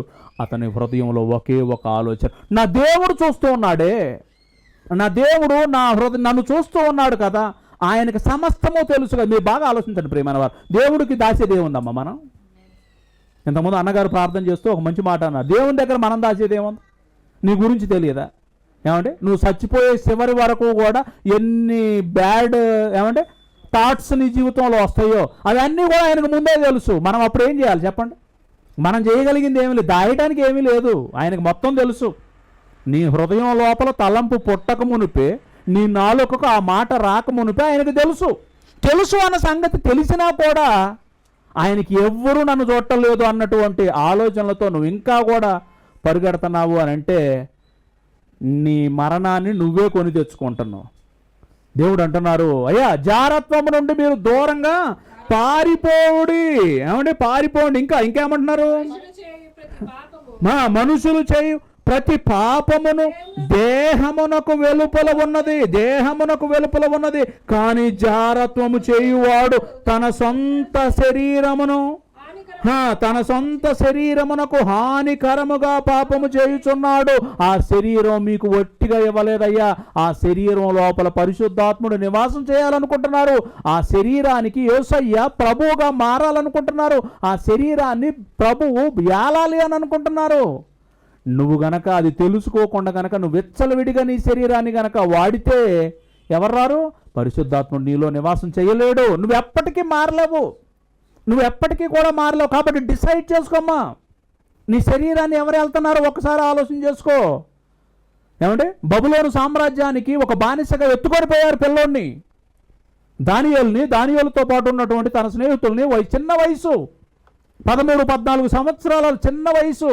చెప్పేటటువంటి తల్లిదండ్రులు లేరు, లేకపోతే ఇలా వాక్యాన్ని ప్రకటించేటటువంటి నాదుడు లేడు. కానీ వాళ్ళ హృదయం లోపల మాత్రం ఏముందో తెలుసా? అయ్యో మా దేవుడు గొప్పవాడు కదా, ఇదిగో రాజుగారు తినేటటువంటి ఈ భోజనాన్ని తిని, రాజుగారు తాగేటటువంటి ఆ ద్రాక్ష రసాన్ని తాగి మా జీవితాన్ని అపవిత్రం చేసుకోవటం ఏంటి? నో, అపవిత్రం చేసుకోకూడదు అని ఒక గట్టి తీర్మానం, ఒక మంచి నిర్ణయాన్ని తీసుకున్నారు. అధికారి దగ్గరికి పోయారు, అయ్యా ఈ రాజుగారు పెట్టిన భోజనం మేము తినమయ్యా, రాజుగారు ఇచ్చినటువంటి ద్రాక్షారసం మేము తాగమయ్యా, రాజుగారు ఇచ్చినటువంటి ద్రాక్షారసం మేము తాగమయ్యా, మమ్మల్ని మేము అపవిత్రపరుచుకుంటాం, మా దేవునికి అది యోగ్యమైంది కాదు, మా దేవునికి ఇష్టం లేదు, ఆయనకి ఇష్టం లేదు. కాబట్టి ఇక్కడ ఎవరు చూస్తున్నారయ్యా? ఎవరు చూసినా చూడకపోయినా ఆయన చూస్తూ ఉంటుంటాడయ్యా. ఆయనకి సమస్తము ఎరిగినటువంటి గొప్పవాడయ్యా, సమస్త జ్ఞానే, సర్వజ్ఞానయ్యా మా దేవుడు, సర్వవ్యాప్తిపరుడయ్యా, ఆయన అంతటా ఉండేవాడు. నేను ఎక్కడుంటే అక్కడ కూడా ఆయన ఉన్నాడయ్యా, ఆయన నన్ను చూస్తూ ఉన్నాడు. కాబట్టి ఆయన దృష్టికి నేను అపవిత్రుడిగా మారను. ఈ ఆహారాన్ని నాకొద్దు, ఈ ఆహారం నాకొద్దు, నాకు శాకాహారం ధాన్యాలను అవి ఇవ్వండి అయ్యా, వాటిని తింటాను. దేవుడు నన్ను ఎలా చూసుకోవాలో ఆయనకి తెలుసు, అపవిత్రపరుచుకోవాలి అని అనుకోవటం లేదు. ప్రియమైన దేవుని పిల్లలారా, ఈరోజు ఒక శరీరం ఏమంటే ఎంత దారుణంగా ఉంటుందో తెలుసా? ఒక తప్పుడు కోరిక, నాకు చీర కావాలి అని అంటే కావాల్సిందే, ఒక చీర కావాల్సిందంటే కావాల్సిందే, ఒక బంగారు నగలు కావాలంటే కావాల్సిందే, ఒక కారు కావాలంటే కావాల్సిందే, ఏమంటే మంచి బంగ్లా కావాలి. వీటి కోసం ఎంత తప్పుడు దారిలోకైనా వెళ్ళడానికి సిద్ధంగా ఉన్నారు. తన శరీరాన్ని తీసుకుపోయి వేరే వాడికి సమర్పించటం కోసం, అది అక్రమ సంబంధం అని తెలిసినా కూడా లోపల పుట్టినటువంటి తప్పుడు కోరికల కోసం దేవుడిచ్చినటువంటి పరిశుద్ధమైనటువంటి శరీరాన్ని ఒకసారి ఆలోచించండి ప్రియమైన వారు. క్రీస్తు రాకమునుపు అదే జీవితం, క్రీస్తు వచ్చిన తర్వాత కూడా అదే జీవితం అయితే మన శరీరాన్ని ఇంకా కూడా అపవిత్రపరుచుకుంటున్నాం కదమ్మా. శరీరాన్ని అపవిత్రపరుచుకోకూడదంట. శరీరంలో పుట్టినటువంటి ప్రతి కోరికను కూడా తీర్చడం కోసం కాదు, ఆ శరీరాన్ని ఎలా నలగొట్టుకోవాలో. యేసుక్రీస్తు అంతటి గొప్పవాడు, మహిమ ఐశ్వర్యవంతుడు, ఏమంటే సమస్తం కూడా ఆయన దగ్గర ఉన్నటువంటి ఆ గొప్పవాడు ఈ భూమి మీదకు వచ్చిన తర్వాత తనకివ్వబడినటువంటి శరీరాన్ని నలగొట్టుకోవటం కోసం 40 రాత్రులు 40 పగుళ్ళు మహా కఠినమైనటువంటి ఉపవాసం చేసి ఆ శరీరాన్ని లోపరుచుకున్నాడండి. సాతానుడు వచ్చి ఎంత టెంప్ట్ చేశాడో తెలుసా? ఎంత టెంప్ట్ చేశాడో. ఆకలి అయిపోతా ఉంది, చచ్చిపోయే పరిస్థితుల్లో ఉన్నాం, ఈ రాళ్లను రొట్టెలుగా చేసుకో. మనుషుడు రొట్టె వలన కాదు, దేవుని మాటతోని జీవించాలి. ఇదిగో భూమి మీద ఉన్నటువంటి సమస్త రాజ్యాల మహిమ నీకు ఇస్తాను, నువ్వు నాకు మొక్కు. దేవునికి తప్ప ఎవరికి మొక్కకూడదు. ఇదిగో ఇక్కడి నుంచి ఒకసారి దూకుని దేవుడు కనుక నేను కాపాడుతాడో లేడో. ఎన్ని రకాలుగా టెంప్ట్ చేసి ఈయన దగ్గర టైం వేస్ట్ ఎందుకు? చాలామంది మా వాళ్ళు ఉన్నారు, చర్చిలో మాత్రానికి నిండుగా ముసుగేస్తారు. ఒక్కసారి కనుక ఇట్లా చిటికేస్తే చాలు వాళ్ళ మైండ్ మొత్తం కూడా మన కంట్రోల్లోకి వచ్చేసిద్ది. వాళ్ళ శరీరాలు ఈజీగా నేను ట్రాప్ చేయగలను, వాళ్ళ హృదయాలు నేను ఈజీగా ట్రాప్ చేయగలను అని చెప్పేసి మన మధ్యకు వచ్చేసాడు. ప్రియమైన వాళ్ళ, నీ విరోధి అయిన అపవాది, నా విరోధి అయినటువంటి అపవాది. నీ శరీరం దేవునికి ఇష్టమైన స్థితిలో నువ్వు ఇవ్వాలి. రోమిలకు రాసినటువంటి పత్రిక 12వ అధ్యాయం 1వ వచనం చూడండి ప్రియమైన వాళ్ళ. రోమిలకు రాసినటువంటి పత్రిక, కాబట్టి సహోదరులారా పరిశుద్ధమును దేవునికి అనుకూలమునైన సజీవ యాగముగా మీ శరీరములను సమర్పించండి అని అంటున్నారండి. ఇప్పుడు నీ సిలువ నీకు అర్థమవుతుందా? సిలువ ఏంటో? నీ సిలువ ఉదయం నుండి సాయంకాలం వరకు నీ శరీరాన్ని దేవుని కంట్రోల్లో ఉంచటం కోసం నువ్వు రోజు కూడా ప్రతి క్షణము కూడా దేవునికి నిన్ను నువ్వు అప్పచెప్పుకోవాలి. ఇది అంత సులభమేం కాదు. ఎందుకు నేను సమర్పించను అని అనుకుంటున్నావేమో. దురాత్మల సమూహం అనేది ఉంది నీ శరీరాన్ని పాడు చేయటం కోసం, నీ శరీరాన్ని అపవిత్రపరిచి దేవుని ఎదుట నిన్ను పాపాత్మురాలుగా ఉంచటం కోసం. కాబట్టి నీ సిలువను నువ్వు ఎత్తుకోవాలి. అయ్యా ఉదయం లేవగానే నువ్వు ఇచ్చినటువంటి ఈ కళ్ళు, నాయన యేసయ్యా నువ్వు నా జీవితంలోనికి వస్తే నువ్వు ఈ ప్రపంచాన్ని ఎలా చూసావో. ఒక ఆడబిడ్డను చూస్తే తప్పుడు కోరికలయ్యా నాలోని, ఒక మగబిడ్డను చూస్తే తప్పుడు కోరికలయ్యా నా జీవితంలోని, ఒక స్త్రీని గనక వ్యామోహంతో చూస్తున్నాము, ఒక పురుషుని వ్యామోహంతో చూస్తున్నాము. నా కన్నులతో నేను చూసే ప్రపంచం ఎలా ఉందయ్యా? నాలోనికి రా ప్రభువా, నాలోనికి రా, నా శరీరాన్ని ఏలయ్యా, నా శరీరం ఇదిగో నేను చూసేటటువంటి చూపు నీ నేత్రాలతో చూసే విధంగా నాకు సహాయం చెయ్యి. నన్ను పూర్తిగా ఉదయం నుండి సాయంకాలం వరకు ఎంత భయంగా ఉండాలో ఆలోచించండి, ఎంత జాగ్రత్తగా ఉండాలో ఆలోచించండి ప్రియమైన వారు. నీ సిలువ అదే, నీ సిలువ నీ శరీరాన్ని దేవునికి సజీవ యాగంగా. ఆ మాట ఎంత బాగుందండి, ఆ మాట చూడండి ఎంత బాగుందో. దేవునికి అనుకూలమును. సజీవయాగం అంటే అమ్మా చచ్చిపోయిన తర్వాత తీసుకొస్తారు చర్చిలోకి. బతుకున్నప్పుడు ఎప్పటికీ రాడు అసలు వాడు. బతుకున్నప్పుడు ఏ రోజు రాడు. చచ్చిపోయిన తర్వాత ఎక్కడికి తీసుకొస్తున్నారు? చచ్చిపోయిన తర్వాత ఎవరికి కావాలండి? సాతానికే అవసరం. ఇక నువ్వు చచ్చిపోయిన తర్వాత ఆల్రెడీ నువ్వు వాళ్ళ గుంపులో చేరే చచ్చిపోయినావు. బ్రతుకున్నప్పుడు కదా నువ్వు మారాలి. బ్రతుకున్నప్పుడు మారాలి అని అంటే నీ శరీరాన్ని నువ్వు జయించలేవు. నీ శరీరంలోకి ఎవరు రావాలి? నీ జీవితంలోకి ఎవరు రావాలి? యేసు ప్రభులు వారు రావాలి అని అంటే, అయ్యా నేను బలహీనుణ్ణే, నాకు చేత కాదు, నేను బ్రతకాలన్నటువంటి ఆశ అయితే ఉంది, నువ్వు సహాయం చేయవా ప్రభువా? నా కోసం ప్రాణమే పెట్టావు కదయ్యా, నా పాపాల కోసం సిలువలో నీ రక్తాన్ని కార్చావు కదయ్యా, నా కోసం ఇదిగో ఈ వీధులలోని దిగంబరత్వాన్ని అనుభవించి నా కోసం ఎన్నో అవమానాలు పడ్డావే, నా ముఖాన పడాల్సినటువంటి ఉమ్మిని నీ ముఖాన వేసుకొని, నా చేతుల్లో దిగాల్సినటువంటి మేకులు నీ చేతుల్లో దించుకొని, నేను అనుభవించాల్సినటువంటి నరకాన్ని నువ్వు ఆల్రెడీ సిలువలోని నా నరక శిక్షనే నువ్వు అనుభవించి, నా ప్రభువా నేను పాపాత్ముడిగా ఉన్నప్పుడే నా కోసం ప్రాణం పెట్టావు కదా, నా శరీరాన్ని నీకు ఇవ్వాలి అనుకుంటున్నాను. నా చేతులు నీవే, నా కళ్ళు నీవే, నా నోరు నీదే, నా నాలుక నీవే, ఇవన్నీ కూడా మీ స్వాధీనం చేయాలనుకుంటున్నానయ్యా.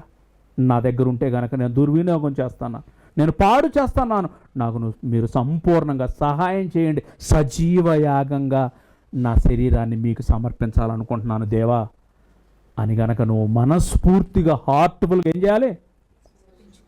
ఇప్పుడు రెండవది మైండ్లో ఏమవుతాయమ్మా? మైండ్లో ఏమవుతాయి? భయంకరమైనటువంటి థాట్స్, ఆలోచనలు వస్తాయి.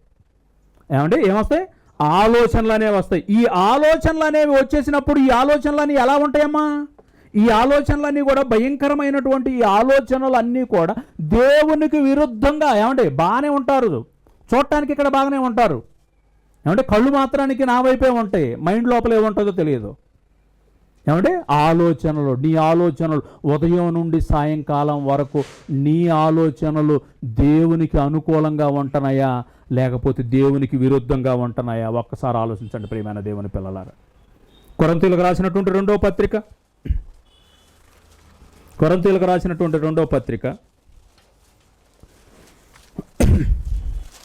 10వ అధ్యాయము కొరింథీయులకు రాసిన రెండవ పత్రిక 10వ అధ్యాయము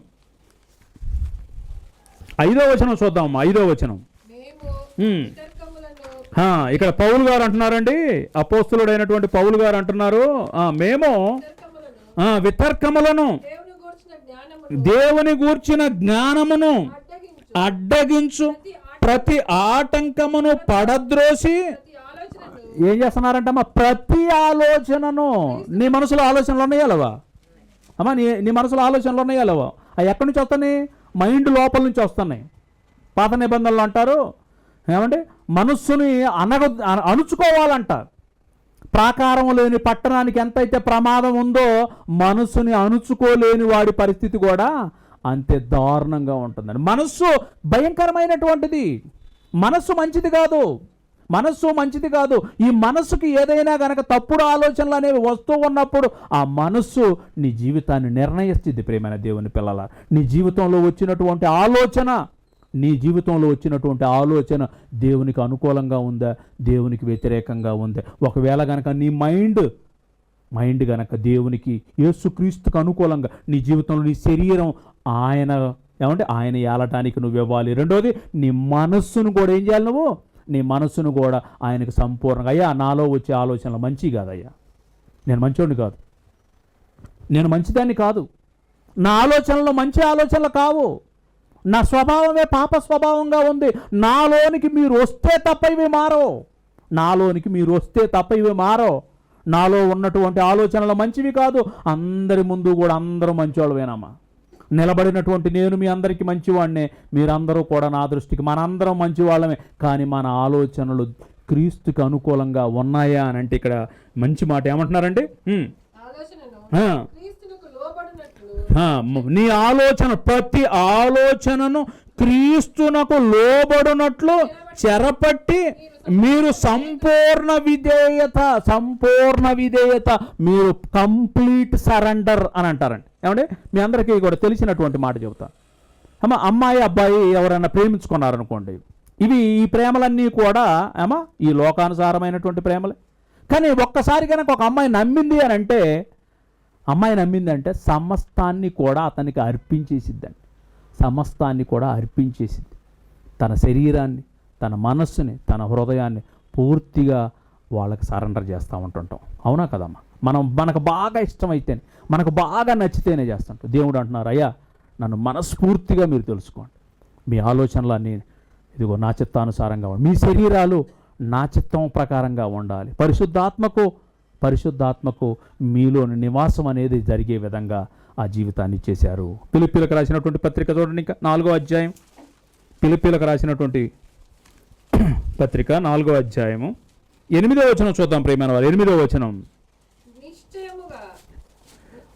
ఫిలిప్పీలకు రాసిన పత్రిక 4వ అధ్యాయం 8వ వచనం, మెట్టుకు సహోదరులారా, ఏ యోగ్యత అయినను ఏ మెప్పైనను ఉండిన ఎడల, ఏవి సత్యమైనవో, ఏవి మాన్యమైనవో, ఏవి న్యాయమైనవో, ఏవి పవిత్రమైనవో, ఏవి రమ్యమైనవో, ఏవి ఖ్యాతి గలవో వాటి మీద ధ్యానం ఉంచండి.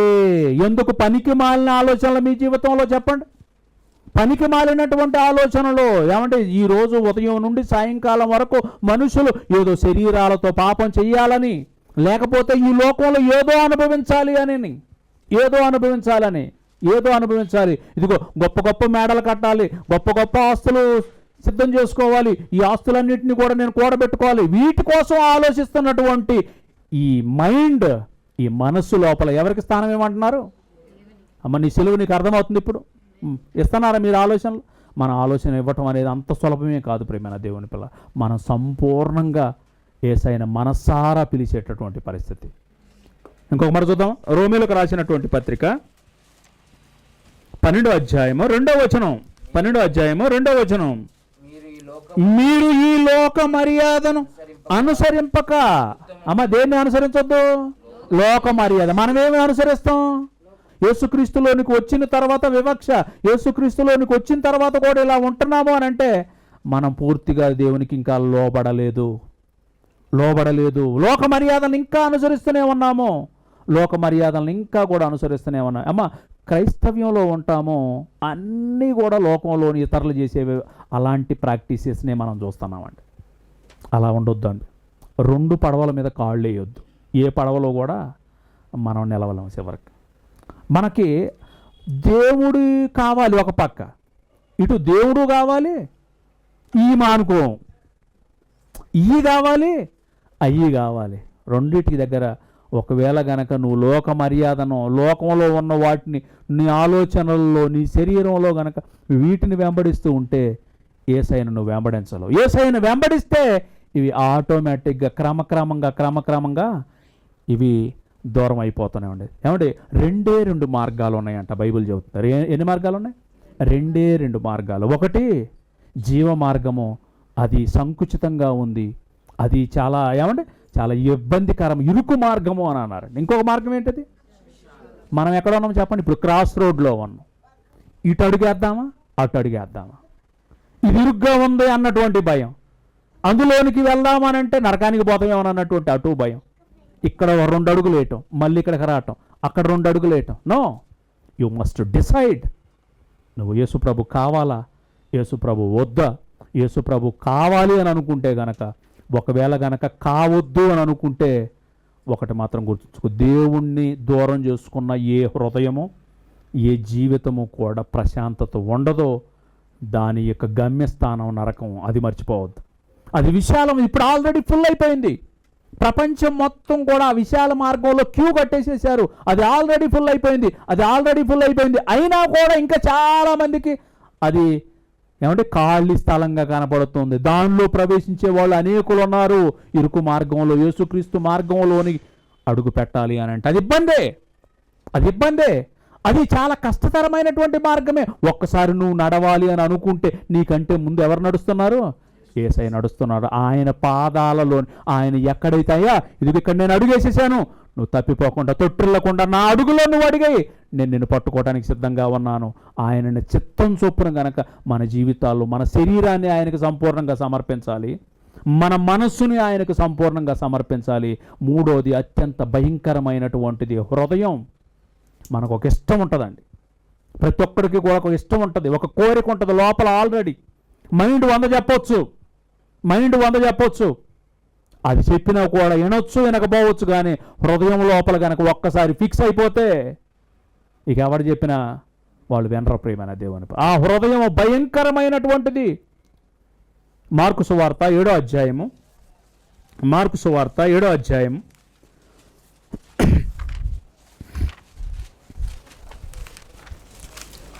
21వ వచనం నుంచి చూద్దాం ప్రియమైన వారు. 21వ వచనం నుంచి, లోపల నుండి అనగా మనుష్యుల హృదయములో నుండి దురాలోచనలు, జారత్వము, దొంగతనములు, నరహత్యలు, వ్యభిచారములు, లోభములు, చెడుతనమును, కృత్రిమమును, కామవికారమును, మత్సరమును, దేవదూషణయు, అహంభావము, అవివేకములను వచ్చును. ఇవన్నీ చెడ్డవి అని అంటామా. మెయిన్ మన జీవితంలోని మొట్టమొదటి అహంకారం అండి, గర్వం ఉంటుంది. ఎంత అందంగా ఉన్నానో, ఎవరైనా సరే నా అందానికి లోపడాల్సిందే. నాకు ఎన్ని నగలో, నాకు ఎన్ని ఆస్తులో, నీయా ఇచ్చింది ఎవరు? ఇచ్చినోడిని మర్చిపోయావు నువ్వు, ఇచ్చినోడిని పక్కన పెట్టినావు. ఇచ్చిన అతనిని పక్కన పెట్టి పొందుకున్న వాటి మీద నీ మనసు ధ్యాస మొత్తం కూడా, నీ శరీరం, నీ మనస్సు, నీ హృదయం 3 కూడా దేని మీద ఫోకస్ చేసేసి ఇచ్చిన ఆయన పక్కన పెట్టేసేసారు. మంచి ఆరోగ్యం ఎవరిచ్చారు? ఆయన ఇచ్చేసాడు. ఆయన కోసం ఉపయోగిస్తున్నావా? లేదు. నేను ఎంత ఆరోగ్యవంతున్నో. అందమైనటువంటి రూపాన్ని ఎవరిచ్చారు? ఆయన ఇచ్చేసాడు. ఆయన ఉన్నాడు నీ జీవితంలో, ఆయన పక్కన పెట్టావు. ఈ అందం కోసం మురుసుకుంటున్నావు. ఇది గడ్డి లాంటిది ఏమంటే, ఇది ఒకనొక క్షణాన ఇది వాడిపోతూ ఉంది. దేవుడిచ్చినటువంటి ఆ ఉద్యోగంలోని దేవుడికి మహిమపరుస్తావేమని ఆ ఉద్యోగాన్ని ఇస్తే, ఆ ఉద్యోగాన్ని చూసుకొని పొంగిపోతూ అసలు ఇచ్చిన ఆయన పక్కన పెట్టేశావు. నీ సిలువ నువ్వు మోసుకోవటం లేదు. నువ్వు సిలువను ఎప్పుడో పక్కన పడేశావు. యేసుక్రీస్తుని అనుసరించటం ఎప్పుడో, ఆయన వెంబడించటం ఎప్పుడో ఆపేసేసావు. నీ జీవితంలో వ్యక్తిగత సంబంధం ఉంటే ప్రియమైన వారలారా, ఉదయం నుండి సాయంకాలం వరకు ఒక తెలియనటువంటి భారం మన జీవితంలో ఉంటుందంట. అయ్యా నాకు సహాయం చేయవా? పగులంతా కూడా సమాజంలోకి వెళ్తామన్నా, ఈ కళ్ళతో ఎన్ని చూస్తానో, ఎన్ని తప్పుడు ఆలోచనలు నా జీవితాలకు వస్తాయో, తప్పుడు తలంపులు నా జీవితాలకు వస్తాయో, వాటికి నేను ఎక్కడ టెంప్ట్ అయిపోతానో, ఇదిగో ఎక్కడ నా హృదయంలో అవి గూడు కట్టుకొని పోతాయో, అపవిత్రమైనటువంటి అవి నా హృదయంలోని నా లోనికి ఎక్కడ ప్రవేశిస్తాయో. మీరు సహాయం చేయరయ్యా, మీరు సహాయం చేయండి అయ్యా. మీరు కనుక సహాయం చేయకపోతే ఈ పగులంతా కూడా పరిశుద్ధాత్ముడా నా హృదయాన్ని పరిశోధించండి. లోపల ఏముందో నాకు తెలియదు, కానీ మీకు సమస్తము తెలుసు కదా. మీకు ఆయాసకరమైనటువంటివి ఎన్నో నా జీవితంలో ఉన్నాయి. ఆ జీవితంలో ఉన్నటువంటి వాటిని అధిగమించటం నా వల్ల కాదు. పరిశుద్ధాత్ముడా నన్ను పరిశోధించండి, నా త్రోవలను సరళం చేయండి, వాటిని గైడ్ చేయండి అయ్యా. నాకు వాటిలోంచి ఎలా బయటపడాలో నన్ను గైడ్ చేయండి, నాకు సరళం చేయండి, నిత్య జీవ మార్గంలోని నా జీవితాన్ని కొనసాగించండి అని ఆయనకి ఎప్పుడండి నువ్వు అప్పచెప్పేది? నా ప్రవర్తన అంతటి మీద మీరు అధికారం తీసుకోండి. నా దేహానికి ప్రభువు మీరు, నా మనస్సుకు ప్రభువు మీరు, నా హృదయానికి కూడా ప్రభువు మీరయ్యా. మీరు ఏలండి అయ్యా. మీరు ఏలితేనే నేను మనిషిగా బ్రతకగలను. పరిశుద్ధుడైనటువంటి మిమ్మల్ని నేను అనుసరించి నడవగలను. ఒకవేళ గనక చేయలేకపోతే ప్రియమైన దేవుని పిల్లలారా, నీ సిలువే నిన్ను ఎక్కడికక్కడ ఏం చేస్తుంది? దేవునికి చేరకుండా చేస్తుంది. ప్రియమైన దేవుని పిల్లలారా, హృదయం అనేది భయంకరమైనటువంటిది. ఇర్మియా గ్రంథం మనందరికీ తెలిసినటువంటి మాట. హృదయం మోసకరమైంది, అది ఘోరమైన వ్యాధి కలది. అది ఒక క్యాన్సర్ కంటే ఏమంటే ఇప్పుడు మనకు తెలియదు దాని యొక్క తీవ్రత ఏంటో. ఆ రోగానికి ట్రీట్మెంట్ యేసుక్రీస్తు రక్తం. ఆ రక్తం గనక పడితేనే నీ జీవితంలోనికి నువ్వు గనక రక్తాన్ని ఆహ్వానిస్తేనే ఆ ఘోరమైనటువంటి వ్యాధిలో నుంచి బయటపడతావు. ఒకవేళ గనక బయట పడలేకపోయావా, అది ఎంత ఘోరమైనటువంటిదో, నిన్ను ఎంత నాశనానికి దారి తీస్తుందో అది నీకు అర్థమవుతుంది. ప్రియమైన వారలా, ఒక్కసారి సంపూర్ణంగా నిన్ను గనక దేవునికి అప్పచెప్పుకుంటే ఆ దేవుడు ఇచ్చేటటువంటి ఒక గొప్ప వాగ్దానం. యెహెజ్కేలు గ్రంథము 36వ అధ్యాయము 25, 26, 27 వచనాలు చూద్దాం. మీ అపవిత్రత యావత్తును పోవునట్లు నేను మీ మీద శుద్ధ జలమును చల్లుదును. మీ విగ్రహము వలన, మీకు ఇంతకుముందు చెప్పాను, విగ్రహం అని అంటే మీ శరీరాన్ని ఏమంటే మీ ఇష్టపడటం, అదే నీకు విగ్రహం.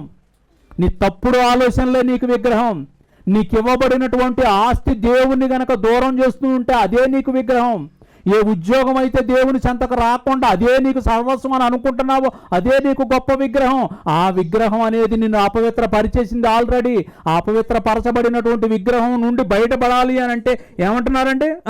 మీ విగ్రహము వలన మీకు కలిగిన అపవిత్రత అంతయు ఎవరు తీసేస్తానంటున్నారు? ఆయన తీసేయాలి. ప్రియమైన దేవుని పిల్ల, ఏమంటే నీ సొంత శక్తితోని, నీ సొంత ఆలోచనలతో ఎప్పటికీ నువ్వు బాగుపడలేవు.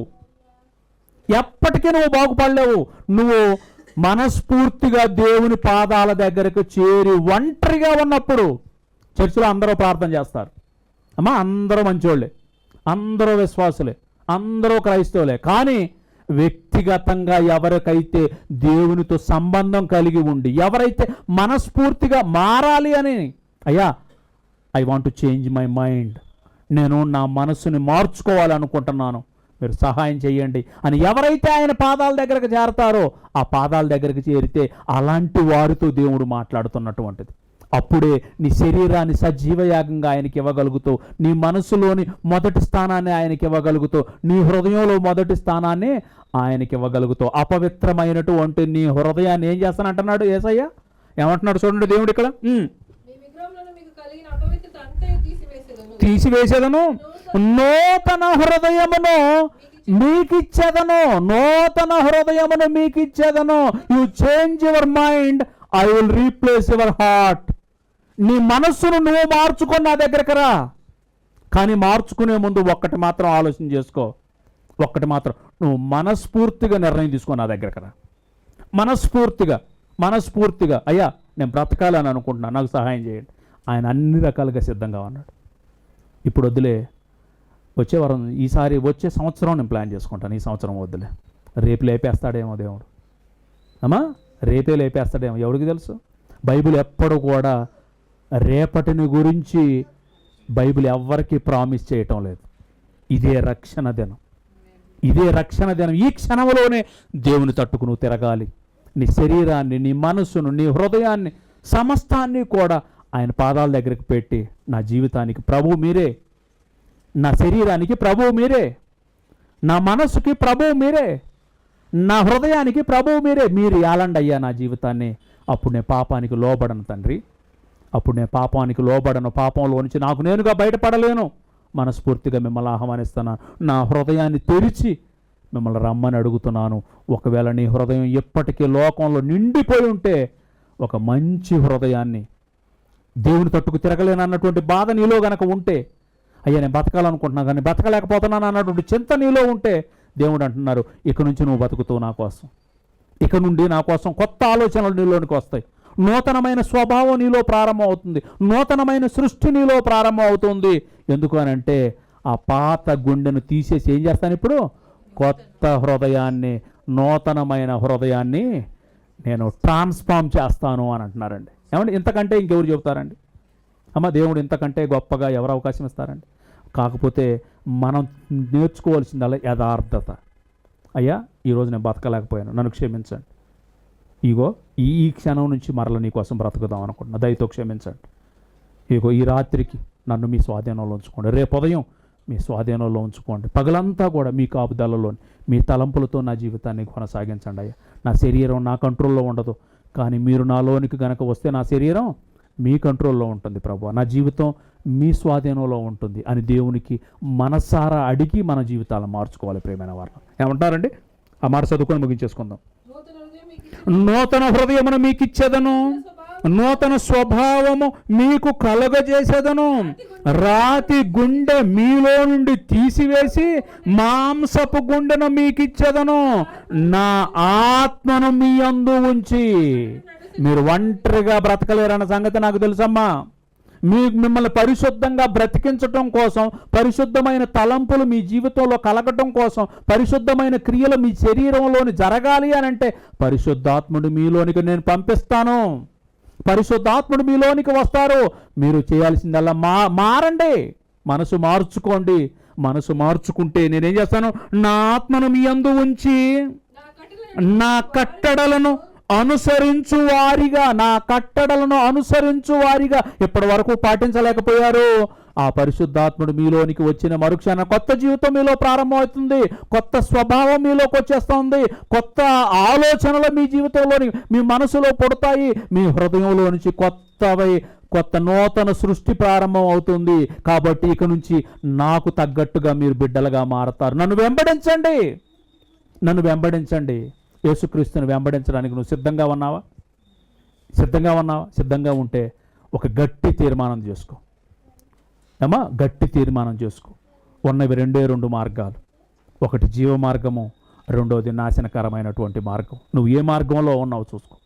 ఆ రెండిటికి కాకుండా మధ్యలో గనక మిగిలిపోతున్నావా? మధ్యలో గనక మిగిలిపోయినా కూడా జీవ మార్గంలో నువ్వు ప్రవేశించలేవు. ఏదైనా సరే ఒక గట్టి తీర్మానం తీసుకోవాల్సిందే. గట్టి తీర్మానం తీసుకొని మీ మనసు మార్చుకొని దేవునికి గనక అప్పచెబితే ఆయన అంటున్నాడు, మీకు కొత్త హృదయాన్ని ఇస్తానయ్యా, నా కట్టడలను మీరు అనుసరించే వారిగా చేసేదను, నా విధులను గైకొని వారిగా మిమ్మల్ని చేసేదను, నేను నా విధులను గైకొని వారిగా మిమ్మల్ని చేసేదను అని అంటున్నారు ప్రియమైన వారు. ఏమంటే మీరు పాపంలో మరణించడం దేవునికి ఇష్టం లేదండి. మీరు పాపంలో మరణించడం, నేను పాపంలో మరణించడం, ఆ పాపం వలన వచ్చేటటువంటి జీతం ఏమంటే ఆ భయంకరమైనటువంటి నిత్యాగ్ని గుండంలోనికి మనం వెళ్ళటం దేవునికి ఇష్టం లేదు ప్రియమైన దేవుని పిల్లల. అందుకే ఆయన మనల్ని ప్రేమించాడు. మనం అడక్కముందే మనకి ఈ జీవితాన్ని ఇచ్చేశాడు. మనం పాపంలో ఉంటే మనల్ని ప్రభు ప్రేమించాడండి. పాపంలో ఉన్నటువంటి పాపాత్ములైన మనల్ని ప్రేమించాడు. తన జీవితాన్ని ఫనంగా ఆ శిలువలో బలిగా అర్పించేశాడు. అయ్యా నన్ను అనుసరించండి, నన్ను వెంబడించండి. మీ శరీరాన్ని, మీ మనస్సును, మీ హృదయాన్ని మొత్తాన్ని కూడా నా పాదాల దగ్గర ఉంచండి. మీ జీవితంలోని మీరు ఊహించినటువంటి గొప్ప స్థితి నాకు నిజమైనటువంటి బిడ్డలుగా. మీ అందరికీ తెలిసినటువంటి ఒక సంగతి జ్ఞాపకం చేస్తానండి. గ్రాహం స్టైన్స్ అనేటటువంటి ఒక పరిచర్య చేసేటటువంటి ఒక వ్యక్తి అండి. యేసు ప్రభువుని నమ్ముకున్నాడు. ఆస్ట్రేలియాకు చెందినటువంటి వ్యక్తి. యేసు ప్రభువుని నమ్ముకున్నాడు. యేసు ప్రభువుని నమ్ముకొని ఎక్కడ నుండో నడుచుకుంటూ ఆస్ట్రేలియా దేశం నుంచి భారతదేశానికి వచ్చాడు. ఒడిస్సా అనేటటువంటి ప్రాంతంలోకి వచ్చేసాడు. ఆ ప్రాంతంలోనికి వచ్చేసారు. 3 బిడ్డలు, భార్య, సమస్తాన్ని విడిచిపెట్టాడు. యేసు ప్రభు నేర్పినటువంటి ప్రేమ, ఆయనకు తెలిసినటువంటి విద్య, ఆయనకు తెలిసినటువంటి వైద్యం వృత్తి అతనికి తెలుసు. కుష్ఠరోగులను బాగు చేసేటువంటి డాక్టర్ అతను. ఇక్కడికి వచ్చేసాడు. ఎవరిని బలవంతం చేయలేదండి. మతం మార్చడం కోసం రాలేదు. యేసుక్రీస్తుని ధరించుకొని తన ప్రేమను ప్రపంచానికి చూపించి తన జీవితం ద్వారా యేసుక్రీస్తుని లోకానికి చూపించాలి అని అనుకున్నారు.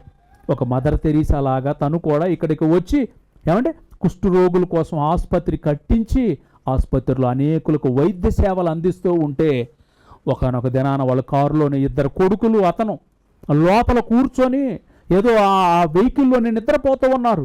చుట్టూ కూడా గుమికూడినటువంటి జనాంగం మొత్తం కూడా వీళ్ళు మత మార్పిడి చేస్తున్నారు అని అనుకున్నారు. అతను లోపల కూర్చున్నటువంటి వెహికల్ చుట్టూ కూడా పెట్రోల్ పోసేసి నిలువున అంటించేస్తే 2 కొడుకులు చేతులు పట్టుకొని అలా సజీవంగా దహనమైపోయాడు ప్రేమైన వాళ్ళు. ఆ తర్వాత పోస్ట్ మార్టం చేద్దామని ఆ వెహికల్ అంతా ఓపెన్ చేస్తే ఆ ఎముకల్లో ఉన్నటువంటి ఎముకలు ఉంటాయి కదండి, ఎముకలు బిడ్డల చేతులను పట్టుకున్నటువంటి ఎముకలు అలా పట్టుకొని పూర్తిగా కాలిపోయాడు. యేసుక్రీస్తుని ధరించుకున్నందుకు తన ప్రాంతాన్ని విడిచాడు, ఎక్కడికో వెళ్ళిపోయాడు. తన జీవితం త్యాగం అయిపోయింది.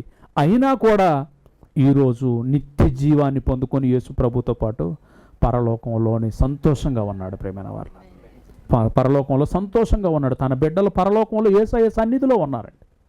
తన భార్య వచ్చేసేసరికి ఎవరైతే నా భర్తను నా పిల్లలను కాల్చి చంపారో వాళ్ళ మీద నాకు ఎలాంటి ద్వేషం లేదు.